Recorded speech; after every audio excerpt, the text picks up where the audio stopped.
First at noon, a powerful winter storm leaves a path of destruction as it makes its way down the island chain. Flash flooding, intense winds, and thunderstorms rocked parts of the state. Thousands of travelers stranded overnight at airports because of ground stops and flight cancellations due to dangerous conditions. We're going to have more on that in just a bit. But first, we have a first alert weather day still in effect for Hawaii Island, where a flood advisory is posted. While the situation seems to be improving, the storm has caused school closures today, and many residents are still left in the dark. All public schools on Maui are closed today. Classes ended early yesterday, as advised by the Maui Emergency Management Agency. On Kauai, Kilauea Elementary School is closed because of a lack of running water due to power outages. On the Big Island, these 6 schools in South Kona are also closed: Ho'okena and Ho'onaunau Elementary Schools, Konawaina Elementary, Middle and High Schools, and Kekula o Ehunu Ikamalino. And here are the latest numbers of customers still without electricity. HECO and KIUC say they are working to restore power for those impacted. Now, for more on the latest forecast, let's send it over to Drew Davis. Hey, Drew. Aloha, Ashley. Let's take a look at across the map where we have a lot of these warnings up. Of course, we have a first alert weather day in effect still for Hawaii Island. That's throughout today. We're going to be drying out throughout this weekend. We also have a flood advisory over the southwestern portions and the Kona coast of Hawaii Island that's extending up from South Point along the Kona coast. This is going to be until 1:30 p.m. And I also want to show you our first alert radar and satellite, because the bulk of the moisture right now is still over the Big Island. As we're loading right here, you can see all of that rainfall off or around Hawaii Island. We're actually seeing this thunderstorm that was having some lightning in it. It's moving off to the northeast, but we're still seeing some rainfall coming in from the west and coming up from the south as well, really impacting the Kona coast and South Point right now. Maui is seeing a couple of showers moving in over the West Maui Mountains, and Kauai and Oahu are relatively quiet. I'll give you a further breakdown on this in our first alert futurecast hour by hour coming up. Thank you, Drew. Many travelers who were stranded last night because of canceled flights are trying to get to their destinations today. Casey Lund has the latest details from Daniel K. Inouye International Airport. Aloha from the Daniel K. Inouye International Airport, where so many people had some real frustrating travel difficulties yesterday afternoon that persisted into this morning. Take a look at this. We showed up here at Daniel K. Inouye International Airport around 4:30 this morning, and this was the scene. A lot of those passengers, unfortunately, having to spend the night here at the airport overnight. We talked to one gentleman who is working to get back to Ontario, California after vacation. He wasn't alone. A lot of passengers on that flight that took off at 2 p.m. were diverted when they had a mechanical issue. They flew back here to Honolulu and then found, of course, with that flight stoppage that happened yesterday afternoon, there was simply no other way to get out until 2 p.m. today. They couldn't, is the bottom line. They were overwhelmed. It was 3 or 4 hours to get to one of the customer service people, and they couldn't do anything at that time, and we just pretty much just gave up. We called the hotline. That was a 5-hour wait. The text messaging service didn't work. They were just overwhelmed, and there's not a lot they could do about it. As the morning went on, we reached out to counties to see how they fared overnight. We spoke to one gentleman from Kauai Emergency Management Agency who says they came out of this relatively unscathed. They did see a lot of rain, a lot of wind, down power lines. He said most of their issues were on the highways and folks without power this morning. We do still have water conservation notices out on the North Shore, specifically Kalihivai, Anini, Princeville, Hanalei, Wainiha, and Haena.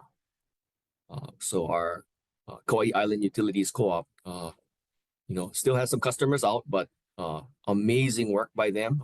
I think we got lucky this time, seeing the radar returns and, being in contact with my colleagues in other counties. Our primary disruptions were to, power, infrastructure, and some roadway and highway impacts. Speaking of power, we also reached out to HECO to learn a little bit about what their crews were doing overnight to restore customers' power, bring them back online today. He explained why those numbers, those outage numbers, especially on Hawaii Island this morning, continue to fluctuate.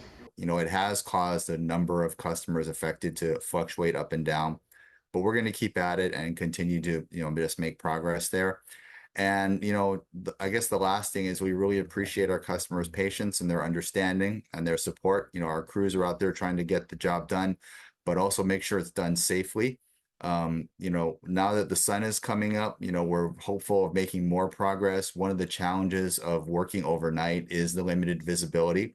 So sometimes when the sun comes up and the daylight allows us to see more clearly, then we can see the exactly what's going on there and make sure that we take the appropriate steps. Back here at the airport, a reminder that there should still be some fallout from all those canceled and delays. Flight 321.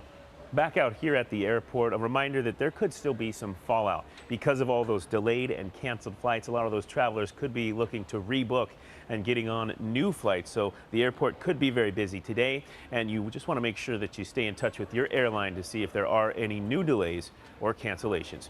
Reporting at Daniel K. Inouye International Airport, I'm Casey Lund for Hawaii News Now. Thank you, Case. And we're just getting some incredible images into our newsroom. Take a look at this. This is the cleanup today on Maui. Flooding, of course, has become more common in Kihei, and this storm left behind a huge mess. Debris and thick mud covering the roadways, making it difficult for vehicles and pedestrians to get through. On Oahu last night, Keaumoku Street was closed at around rush hour in both directions near Makaloa Street after a giant tree crashed down on at least 2 vehicles. EMS treated a man and 2 women for minor injuries, and crews had to use chainsaws and other equipment to clear it. There was a lot of debris to haul away. Lightning was spotted off the north shore of Molokai. Heavy rain forced the closure of Highway 450 at several locations from Kaunakakai to Puko'o. The airport in Kuala Pu'u recorded a wind gust of 46 miles an hour. And on Hawaii Island, power outages and toppled trees and a 3-car crash at an intersection in Kea'au where the traffic lights were out. There are also a number of bus routes that are shut down, both on the Kona and Hilo side, so just head to the county's website for a full list of closures. And with all that heavy rain, you should stay out of brown water, but this was a scene captured by one of our viewers in Waikiki today. A man was spotted swimming in the Alawai Canal. Now, as the health department advises everybody, if the water is brown, turn around. Recovery efforts are still underway after Wednesday night's disastrous mid-air collision. Erica Brown is at Reagan National Airport with more on the crash investigation and response from victims' families.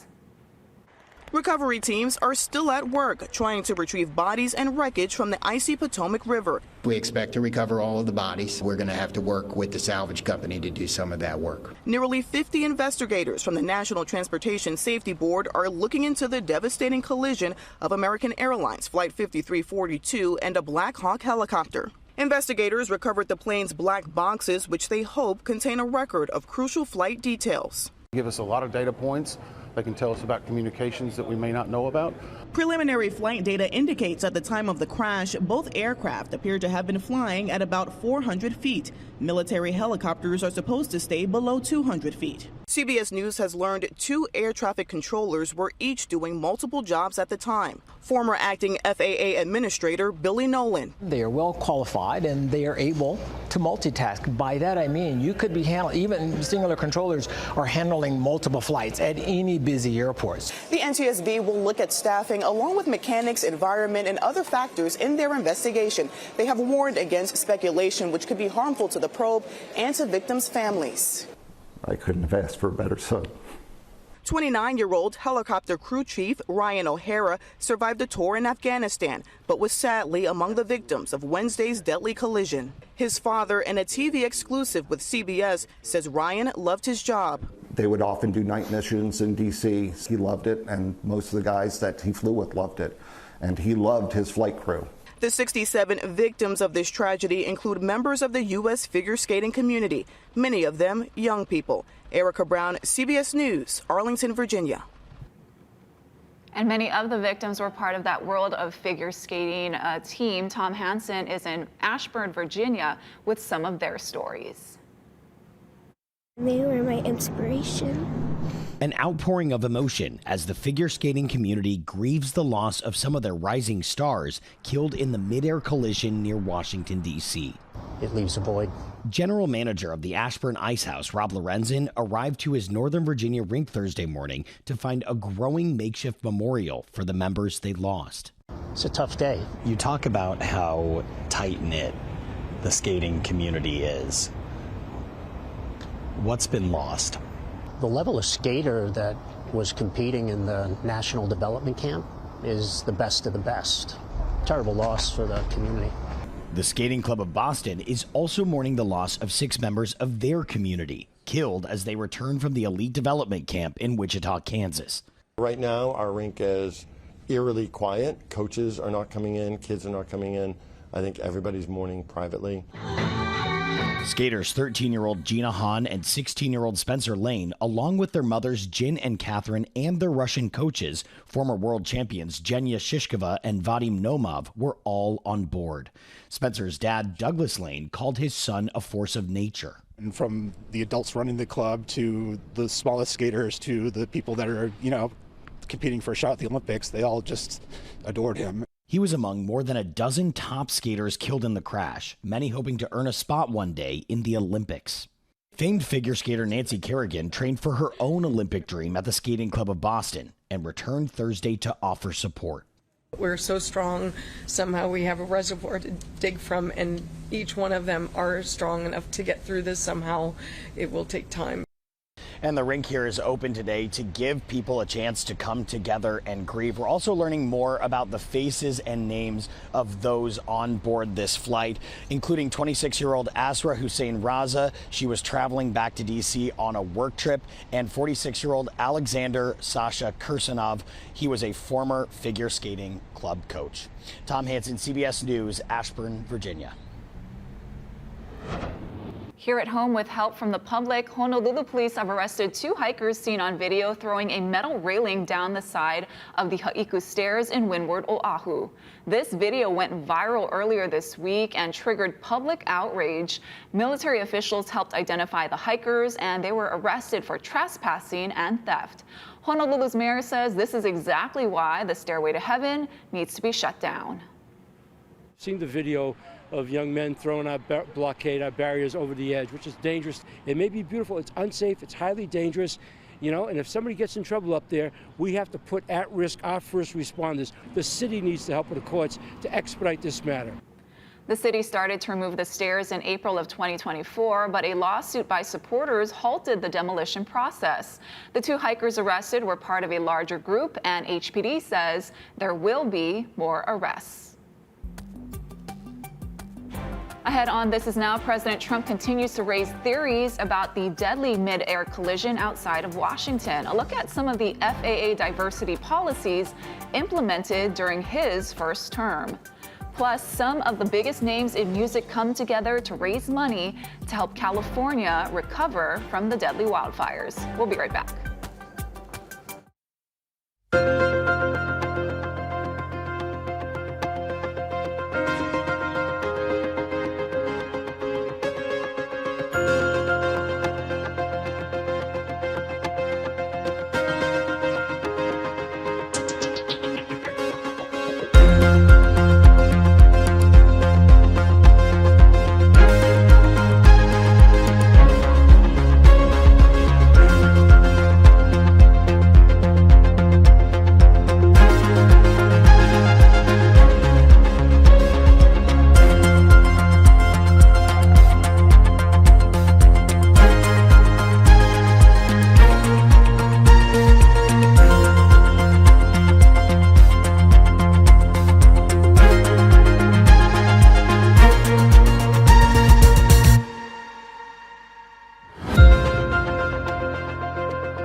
President Trump continues his focus on reshaping the federal government by ending some efforts to promote some types of diversity.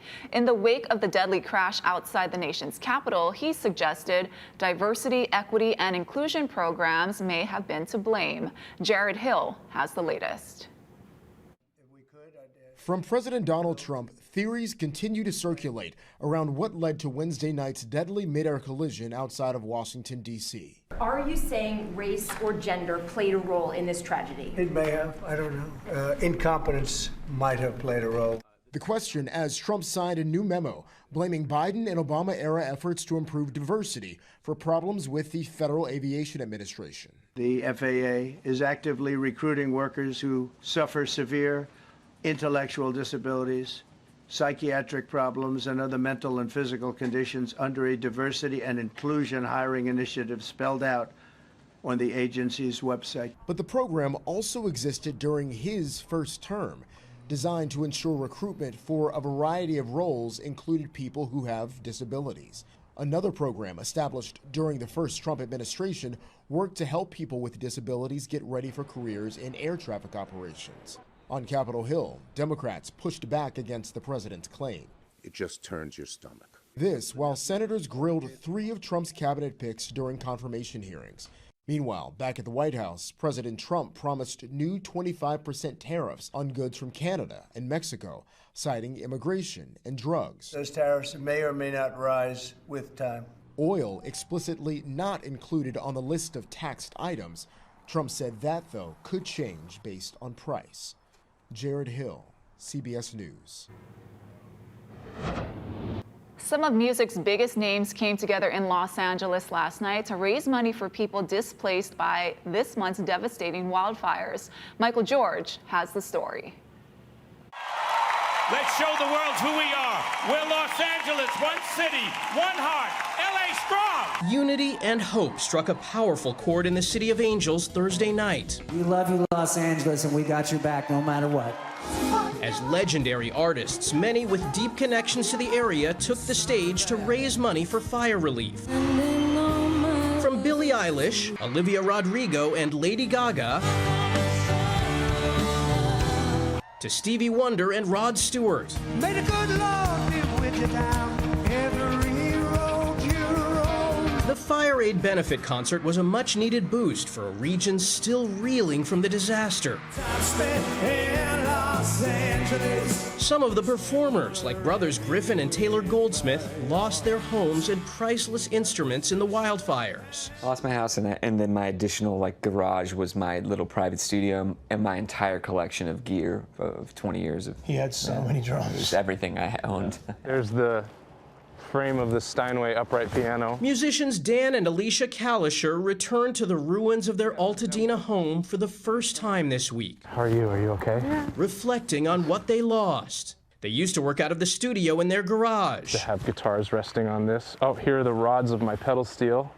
The Kalishers and their 3-year-old daughter are living with family in San Diego for now. I think once we can get back into the studio and start doing some writing, that'll be really therapeutic. The 5-hour Fire Aid concert captured that desire to heal. Santa Barbara native Katy Perry performed alongside the Pasadena Chorale, a local choir which lost its rehearsal facility in the flames. A collective community spirit designed to get Los Angeles back on its feet. Michael George, CBS News. Stick around. Coming up after the break, I'll give you a look at our first alert forecast. We've got a nice weekend ahead of us and still some Big Island rainfall.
Well, happy Aloha Friday, everybody. Of course, we had a very active weather day yesterday. We're still seeing some rainfall over on the Big Island, but we've got a nice weekend in store, and I want to walk you through some of the things that we're seeing outside, especially the continued watches and warnings out there. We're still seeing a flood advisory out there on Hawaii Island until 1:30 p.m. It initially was a flash flood warning earlier today, but it has been downgraded as we're seeing less and less rainfall out there. And among the other watches we're seeing a flood watch that will continue on the Big Island until 6 p.m. this evening. It may be canceled before then, but right now they still have a flood watch up from the National Weather Service. High wind warnings continuing for the summits of Hawaii Island and also Haleakala as well. This is going to continue until tomorrow morning around 6 a.m. and of course a winter storm warning until 6 a.m. on Saturday. It's snowing up on the summits of Mauna Loa and Mauna Kea right now. We're seeing a lot of snow out there right now. Taking a look at our first alert weather pattern, I want to break down our futurecast hour by hour so you can see what you can expect over the next couple of hours, really just going into Saturday. So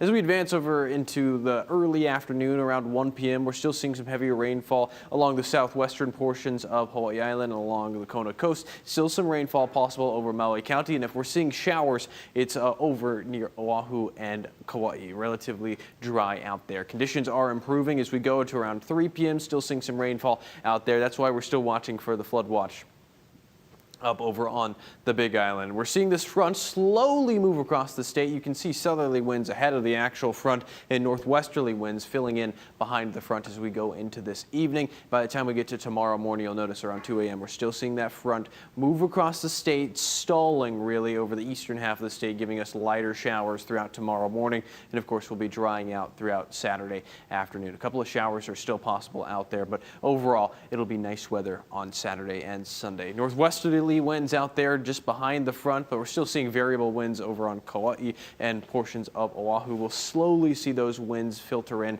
throughout the next couple of days, and you can see that in our first alert windcast. We're seeing the northerly winds fill in tomorrow morning, and they'll stick around throughout Sunday as well. We do have a high surf advisory up on north-facing shores as that front comes in. This is for Friday afternoon. East-facing shores are seeing a small bump out there as well. And here's a quick look at your first alert 7-day forecast. Today is still a first alert weather day for Hawaii Island. It's still tracking thunderstorms and heavy rainfall. Of course, conditions are improving.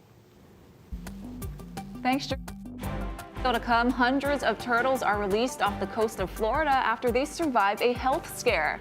We have your good news now in 2 minutes.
time for some good news. A success story for hundreds of sea turtles in Florida. Nearly 400 of them are back in the Gulf's waters after a health scare. The turtles were just some of the nearly 1,200 that had to be rescued after becoming cold stunned. That condition happens when water temperatures drops below 50 degrees, which puts the turtles in a comatose state. Florida was one of the several areas with a blast of strong winter weather last week. As for the turtle train, it took about 90 minutes of batch releases to get everyone out and swimming.